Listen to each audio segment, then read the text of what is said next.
What's up, everyone? This is Protoss here with Bronze to Diamond Week, and this is week 2 for Protoss, day 2, which is Silver League. So we're going to be looking at Pyongyang here in the south as the red Protoss versus some dude. We don't care about him. Go away.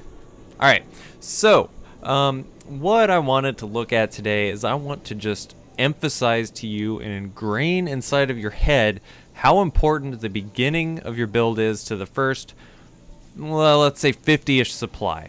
I get private messages and emails all the time and comments on videos saying, "Hey Trebus, I'm in Silver League and I struggle with this in the mid game. I struggle against mass Marines and Marauders. Or I struggle against mass Roaches from Zerg.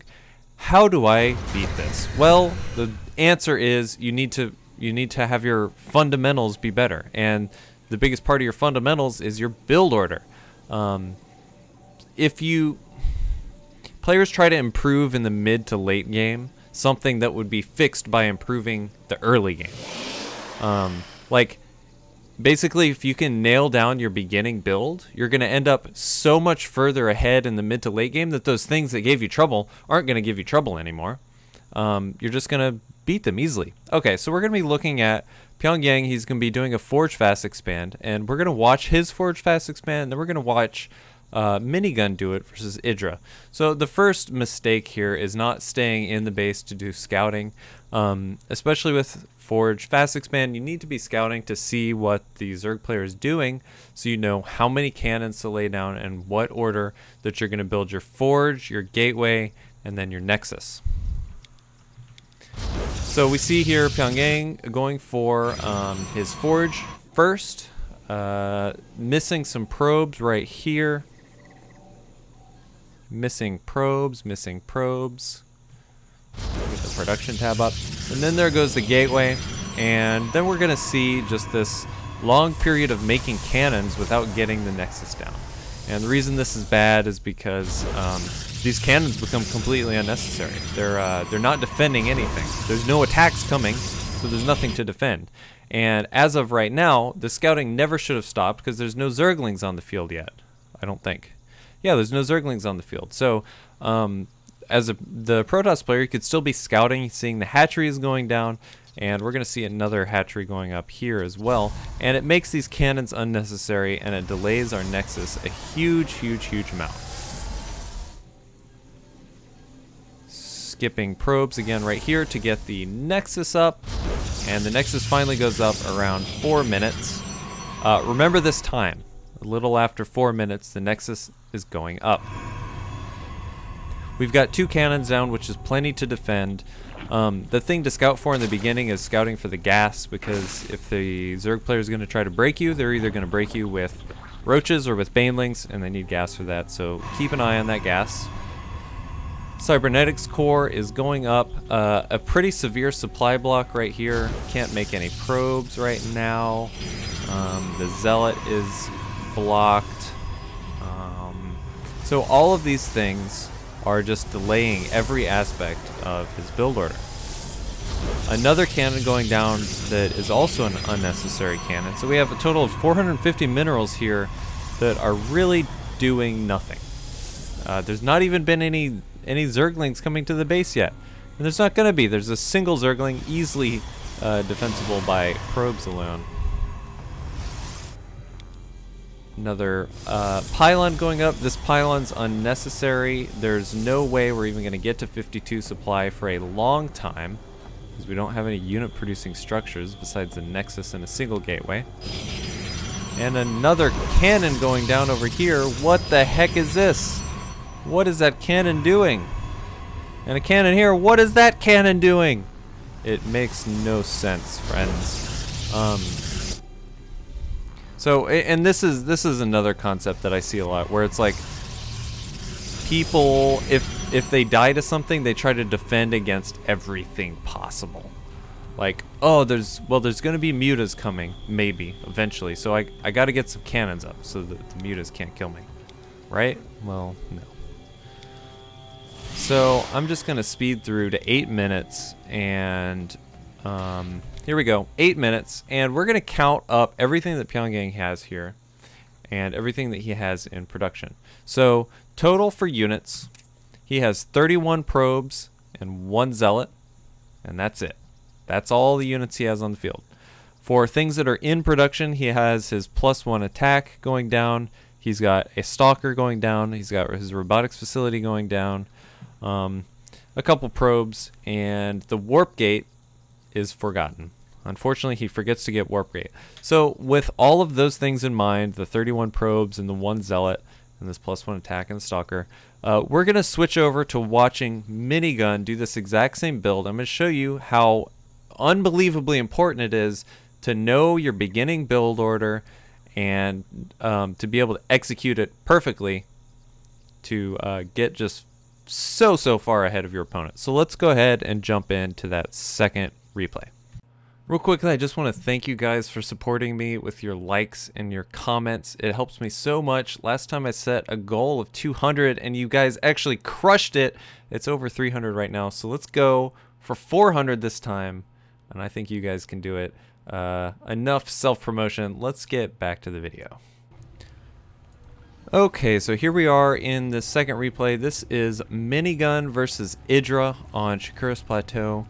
And the reason I was looking specifically for Shakuras Plateau because it's a very similar ramp style. It's like whatever this sized ramp and then the expansion or the natural expansions on a high ground. So the Forge Fast Expand will work in similar ways here. This is basically ideal for Forge Fast Expand. High ground plus small ramp breaker. So I want to look specifically at this build order. And for all you Protoss players that are doing a Forge Fast Expand, don't do approximately a Forge Fast Expand, okay? If you're doing a Forge Fast Expand, that is a fragile build that you need to execute correctly in order to actually get ahead on it. Otherwise, you're just actually hurting yourself by going for that, and you'd be better off expanding with a couple gateways. What we saw in the previous game, that's an approximate Forge Fast Expand. That's a Silver League player saying, well, I've seen a Forge Fast Expand before, kind of goes like this, and then they just do it. No. Learn exactly how you're going to do this Forge Fast Expand, and then execute it yourself. So we see Minigun, he goes in, he scouts the pool, and with this pool scouting, he is still going to go for a Nexus first. So he sends his probe out. Blah blah blah. I think this Nexus first is a little bit kind of a metagame against Idra, but you know, we'll just go with it. So his Nexus goes up at 15, and then we're gonna see a giant stop of probe production. Produce no more probes right around the 15 mark with a Forge Fast Expand, 15 or 16. You're gonna stop making probes altogether. Gets the Forge down with his next 150 minerals. Still at 15 supply, not producing any more probes. You're only allowed to start making probes again after you get your cannon down.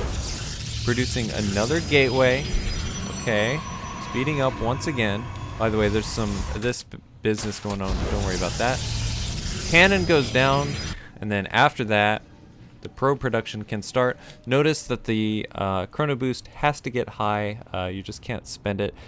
Use 2 chrono boosts on your Nexus. I think the first one as soon as your pylon finishes, and then another one slightly after that. I think after the Forge. Or no, not after the Forge. I don't know. Before the Nexus, the second chrono boost goes down. And just looking at the other side of the map, we're seeing similar build as we saw from the Zerg player, the quick 3 hatcheries. And when Minigun poked in, he saw no gas, so he's not worried about any kind of all-in coming in. So the 1 cannon will do. 1 cannon versus the 3, 4, 5 cannons from Pyongyang's replay that we saw. So the probe production started. He's able to get a cybernetics core right after that. And remember that time I told you to look at a little after 4 minutes? That was when the Nexus was going down. This time the Nexus is finishing around that time. So that is hugely important. The order of things should go, the order that things should go in is either Nexus, Forge, Gateway, or Forge Nexus Gateway, but I wouldn't suggest Forge Gateway Nexus. That's just kind of too slow, and you'd probably be better off doing something else. So we're going to be looking at the rest of this build order. At this point, you can start spending that chrono boost, get 2 of your assimilators down right around your time your cybernetics core is about halfway done or so, and keep making probes. And your job right now is to spend that chrono boost on probes as much as you can.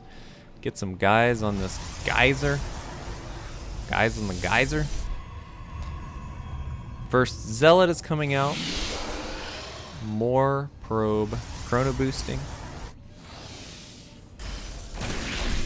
And we're gonna see Minigun here. He goes for a weird little attack. That warp gate was late. I'm not sure why. So he's going for a little Zealot Stalker attack. I think this is another versus Idra thing because he knows how greedy Idra plays, and so he actually pushes in with his first Zealot Stalker and just assassinates a queen. So it's a poke to force units as well as a nice scout because he gets to come in, see that there's not a freaking lair. God, I couldn't think of the word lair. Not a lair coming down. No roach warrens, no baneling nests, nothing like that. The +1 attack has started, and at this point, after the first Zealot and Sentry, or Zealot and Stalker start producing sentries, and Minigun with his nice probe count is even able to get these assimilators down. And we're gonna stop right here once again at the 8-minute mark, and we're gonna count everything up that Minigun has been able to make. And just keep in mind that Minigun has done nothing incredibly skillful here. The blocking of the expansion with the pylon, that's optional. If you feel that you can do that and still execute your build order perfectly, go for it. The little Zealot Stalker push, I wouldn't try to incorporate that into my play personally. Yeah, everything he's done has been required no multitasking. It's all just happened inside of his base and was all just having the adequate preparation to know exactly what he's going to be making with every single mineral he mines. So let's count up what Minigun has at this point.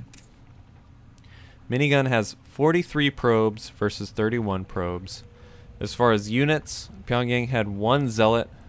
Minigun has made a Zealot, a Stalker, and 2 sentries. And on the production side, he has in production his robotics facility, same as with Pyongyang. The +1 attack, same as with Pyongyang. The warp gate research is almost done, which Pyongyang forgot. And 2 gateways. So can you see how far ahead Minigun would be compared to what Pyongyang's doing? And if he was worried about something happening 3 or 4 minutes from now, well, you know, having 43 probes versus 31 probes and all this infrastructure and everything happening so much faster, something that would kill Pyongyang in around the 15-minute mark just isn't going to matter anymore. He's going to have so many more units that it just doesn't become a problem. So I really can't emphasize it enough. In the lower leagues, you need to be able to execute your beginning build order perfectly to aim for around the 50-ish supply mark, where you know where every single mineral that you're mining is going. Have a plan for everything, and just don't worry about like making your own build order. Just copy someone else.